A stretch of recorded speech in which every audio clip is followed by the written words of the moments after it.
Cerita akan dimulai di sebuah daerah di negara Vietnam yang bernama Ho Chi Minh. Kemudian kita akan diperlihatkan seorang pemuda kaya raya bernama Choi Yong Ki. Diketahui dia sedang bertemu rekan bisnisnya yang bernama Kang Hae Sang. Pada awalnya situasi di sana terlihat cukup kondusif. Hingga tiba-tiba ternyata Kang Hae Sang tengah menjebak Choi Yong Ki di sana.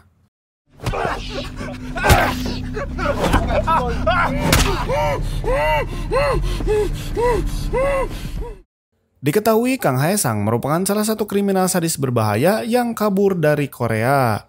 Dan dia berencana mengincar harta Choi Yong Ki. Selamat datang di Kisah Kilat dan ini dia alur cerita film The Roundup.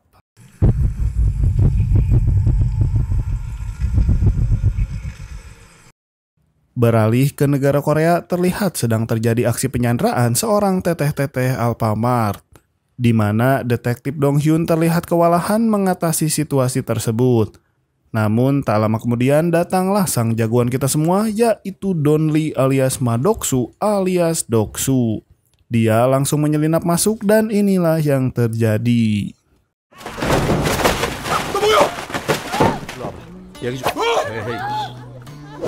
아니 새끼 팔 내려놓으라고.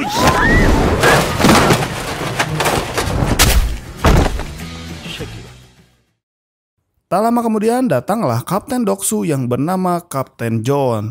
Ia datang untuk menugaskan Doksu untuk pergi ke Vietnam dan mengurus seorang kriminal asal Korea Selatan bernama Yu Jung Hoon yang menyerahkan diri. Namun di sana Doksu pun bertanya-tanya kenapa kriminal tersebut menyerahkan diri. Karena sangat jarang kriminal besar menyerahkan diri pada pihak kepolisian. Awalnya ia sempat menolak karena dirinya tidak pandai berbahasa Inggris. Tapi akhirnya Kapten John pun menawarkan dirinya untuk ikut. Meskipun awalnya Doksu meragukannya. 반장 영어 할 줄 알아? 나한테 지금 영어를 논하는 거야? 어? 해봐. 외국 나갈 때 나랑 같이 다니면 만사가 오케이야. Hari pun berganti dan akhirnya mereka telah sampai di bandara Vietnam. Di sana mereka terpaksa ditahan untuk dilakukan pemeriksaan yang tentu saja berjalan cukup lama karena ternyata si Kapten John pun tidak bisa berbahasa Inggris. Untung saja seorang pria datang membantu mereka dan dia pun langsung mengajak nongkrong ke Warmindo terdekat. Di sana Doksu melihat sangat banyak kriminal yang berasal dari Korea. Mereka yang mengenal Doksu sebagai seorang polisi pun kemudian bergegas untuk kabur. Dan ternyata memang para penjahat Korea sering kabur ke Vietnam untuk mengamankan dirinya dari hukum di Korea. Keesokan harinya, Kapten John dan Doksu pun mendatangi kantor konsultan jenderal Korea di daerah tersebut. Saat itu Doksu melihat banyak sekali selembaran orang hilang yang berasal dari Korea. Di sana, Chang So pun memberikan keterangan, ternyata lebih dari 30.000 turis Korea datang ke Vietnam setiap bulannya. Dan hanya 70% yang pulang lagi ke Korea. Tapi fokus Doksu langsung kembali pada si kriminal yang menyerahkan diri. Menurut keterangan yang diberikan si kriminal tersebut, dia menyerahkan diri karena hati nuraninya. Tentu saja Doksu tidak langsung percaya dan akhirnya memutuskan untuk pergi menghampiri kriminal yang bernama Jung Hoon. Karena si Jung Hoon tidak bisa kooperatif, maka si gemoy ini memberi sedikit salam olahraga agar dia membuka mulutnya.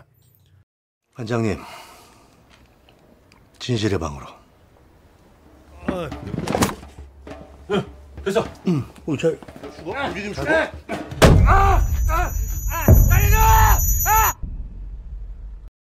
Akhirnya Jung Hoon menyebut satu nama, yaitu Jang Don. Saat mengetahui informasi tersebut, mereka langsung mendatangi rumah Jang Don. Sesampainya di sana, mereka begitu terkejut ketika melihat Jang Don dalam keadaan babak belur dan sudah tidak bernyawa. 이거 살인 사건이다.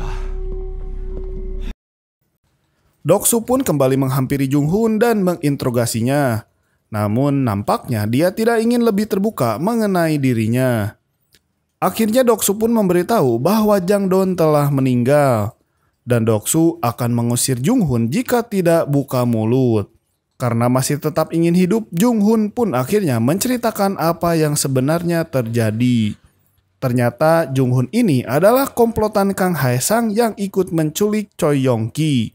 Namun di tengah perjalanan terjadi cekcok antara Kang Hae-sang, Jung Hoon, Jang Do, dan Gi Baek. Mereka bertiga merasa diperlakukan tidak adil oleh Kang Hae-sang dalam pembagian jatah. Tanpa mereka sadari, Choi yang sedang melihat situasi di dalam mobil tidak kondusif langsung melarikan diri menuju semak-semak.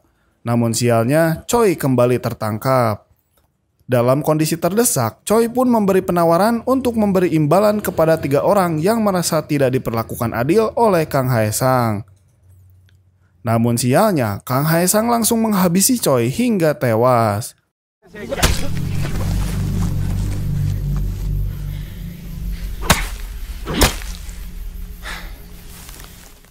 Salah satu rekannya pun sangat marah atas hal tersebut.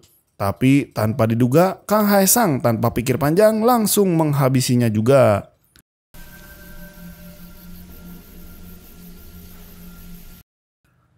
Pada akhirnya 2 jasad itu lalu dibungkus plastik dan dikubur. Sementara Jang Do dan Jung Hoon memilih kabur dari Kang Hae-sang. Tapi siapa sangka setelah selesai mengubur ternyata Kang Hae-sang juga mengirim anak buahnya untuk menghabisi Jang Do dan dirinya. Dan kini melihat Jang Do sudah tak bernyawa, maka dari itu Jung Hoon lebih baik dipenjara untuk mengamankan nyawanya.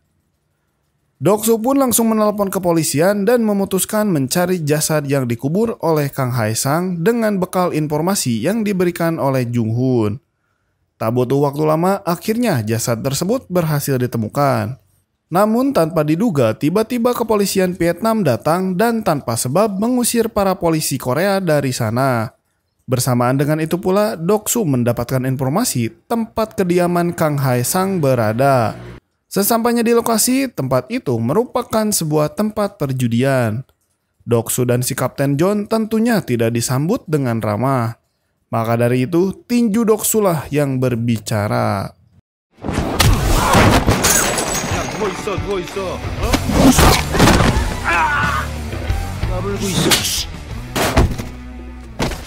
Semuanya pun ketakutan dan akhirnya Doksu mendapat alamat rumah Kang Hae-sang. Doksu dan Kapten John lalu berangkat menuju alamat tersebut. Sementara itu terlihat Kang Hae-sang tengah pulang ke rumahnya. Menyadari keanehan di rumahnya, Kang Hae-sang mulai siaga. Dan benar saja dia diserang oleh anak buah ayahnya Choi yang ingin mengambil uang Choi dari Kang Hae-sang.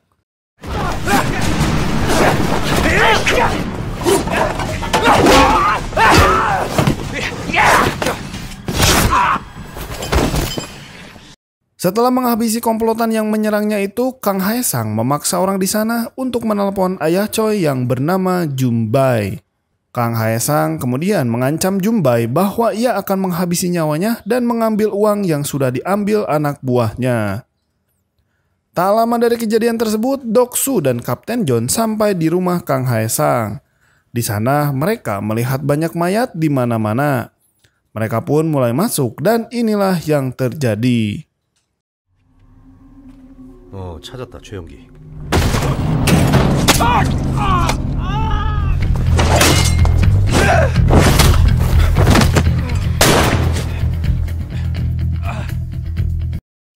Namun sialnya Kang Hae-sang berhasil kabur dan Kapten John terluka parah. Singkatnya, karena dideportasi, mereka kembali ke Korea. Dan ternyata Jumbai ayah Choi Yong-ki berada di Korea. Maka bisa dipastikan Kang Hae-sang akan pergi ke Korea untuk menghabisi Jumbai dan mengambil seluruh hartanya. Mereka pun bergegas menemui seseorang yang bernama Jang Isu.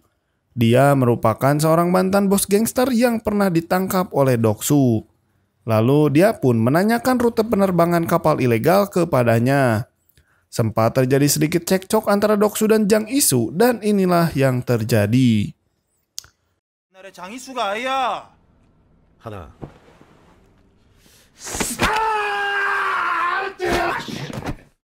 Pada akhirnya Jang Isu pun menuruti apa yang diperintahkan oleh Doksu. Ia segera menelepon anak buahnya dan benar saja ternyata hari itu ada kapal mencurigakan yang datang di pelabuhan Gompi di Korea. Malam harinya, Doksu mendatangi kantor pelabuhan untuk mengecek seluruh CCTV dan menemukan bahwa Kang Haesang berada di sana. Dan kini sudah dipastikan bahwa Kang Haesang sudah berada di Korea. Sementara itu, Kapten John dan Doksu terlihat sedang diceramahi oleh petinggi kepolisian karena gagal melaksanakan tugasnya di Vietnam. Namun, akibat penjelasan dari si Doksu, akhirnya sang komisaris pun memberi kesempatan untuk menuntaskan kasusnya. 우리 싹 다 죽는 거예요. 어떻게 형님이 세게 죽지. 일주일 안에 결판돼. 일주일. Setelah itu, Doksu dan si kapten mendatangi pemakaman Choi dan di sana ia bertemu dengan ibunda dari Choi. Di tempat lain terlihat Jumbai memasuki lift bersama bodyguardnya. Dan tanpa disadari, Kang Haesang pun sudah ada di depannya. Dengan santai, Kang Haesang mengaku pada Jumbai kalau dia adalah orang yang membunuh anaknya dan pertarungan pun tak dapat dihindari.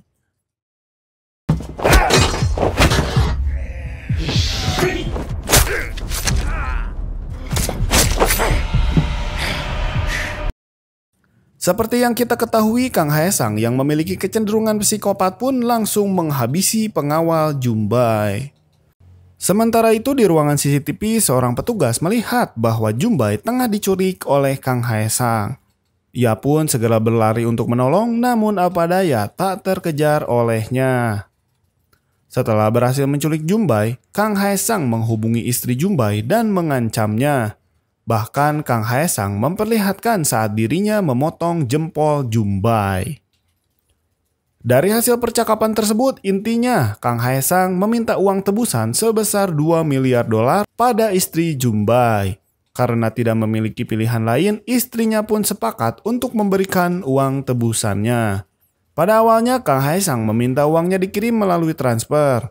Namun istrinya menolak karena tidak ada jaminan suaminya akan selamat. Setelah melalui negosiasi yang cukup panjang, akhirnya mereka berdua sepakat bertemu di sebuah lokasi di jam 1 siang dengan satu sopir saja.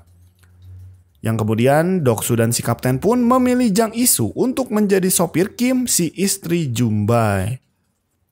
Sementara itu Kang Haesang melakukan berbagai macam strategi agar supaya aksinya kini tidak gagal. Salah satunya dia mengutus anak buahnya untuk membuntuti Kim dan Jang Isu dari belakang.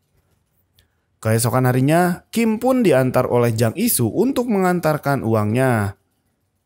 Namun tak jauh dari rumahnya, anak buah Kang Haesang pun telah siap untuk membuntuti Kim. Kim dan Jang Isu pun mulai berangkat.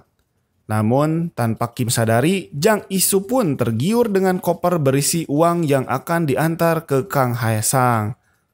Semua tim kepolisian pun telah bersiap untuk misi penyelamatan Jumbai. Sementara Doksu dan Kapten John bertugas menjadi pemimpin komando. Pada saat berhenti di lampu merah, salah satu polisi pun menginformasikan bahwa ada mobil mencurigakan yang membuntutinya. Kim yang saat itu sedang teleponan dengan Kang Haesang pun bimbang karena ancamannya. Sementara itu, detektif Don Yun berhasil menemukan lokasi si Jumbai. Dia pun kemudian langsung menyelamatkannya. Tapi siapa sangka saat ia membawanya keluar, tiba-tiba dari belakang muncullah Kang Haesang yang langsung menusuknya. Kang Haesang yang menyadari tempat persembunyiannya ketahuan memutuskan untuk pergi. Sampai akhirnya Jumbai dan detektif Dong Hyun mendapat pertolongan. Bersamaan dengan itu anak buah Kang Haesang akhirnya berhasil menghadang mobil Kim.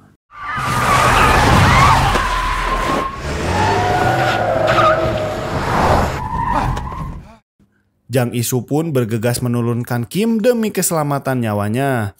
Sedangkan Jang Isu pergi dengan membawa uang tebusannya sembari beraksi.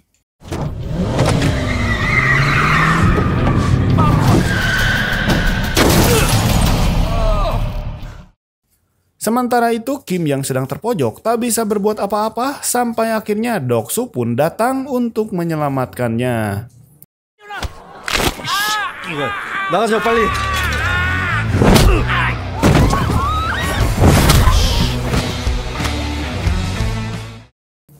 Sementara Jang Isu yang membawa uang dikejar oleh Kang Haesang hingga akhirnya mobil yang dikendarai Jang Isu ditabrak olehnya. Namun, sial bagi Kang Haesang, dia pun kehilangan jejak Jang Isu dan di belakang Kang Haesang sudah ada 2 polisi yang siap menyergapnya. Karena amarah yang semakin meluap, Kang Haesang pun lalu menusuk kedua polisi tersebut. Dalam pelariannya, Kang Haesang melihat berita laporan polisi tentang Jang Isu yang berhasil membawa koper uang dan berencana kabur ke Cina lewat pelabuhan terdekat. Tanpa pikir panjang, Kang Haesang pun menyusul Jang Isu ke pelabuhan. Dan di sana, mereka sempat beradu mulut hingga akhirnya Jang Isu memilih untuk menyerah dan meninggalkan Kang Haesang dengan koper berisi uang tersebut. 새끼야 너 들어오라. 이리 오라 이 개새끼. 야, 이 새끼야 다가오지 말라고 이 씨발 새끼야. 오지 말라. 오지 말라. Namun Jang Isu pun mengamati kemana Kang Haesang pergi. Yang kemudian Jang Isu pun menelpon Doksu bahwa Kang Haesang pergi menggunakan bis dari pelabuhan. Berdasarkan laporan dari itu, akhirnya pihak kepolisian menghadang bus yang ditumpangi oleh Kang Haesang.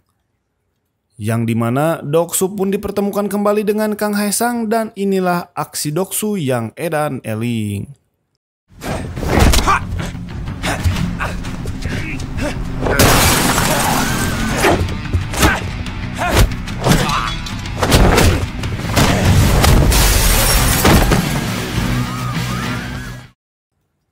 Di akhir film terungkap bahwa Jang Isu bukan berniat untuk kabur, namun dia telah bekerja sama dengan Doksu hingga Jang Isu membawa koper uang ke pelabuhan.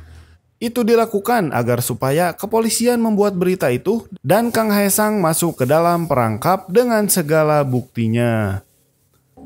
Begitulah alur cerita The Roundup. Bagi yang ingin tahu kelanjutan Mamang Doksu, link tersedia di deskripsi. Dukung terus Kisah Kilat dengan cara like, comment, share, and subscribe-nya. Selamat pagi, siang, sore, malam, dan sampai jumpa.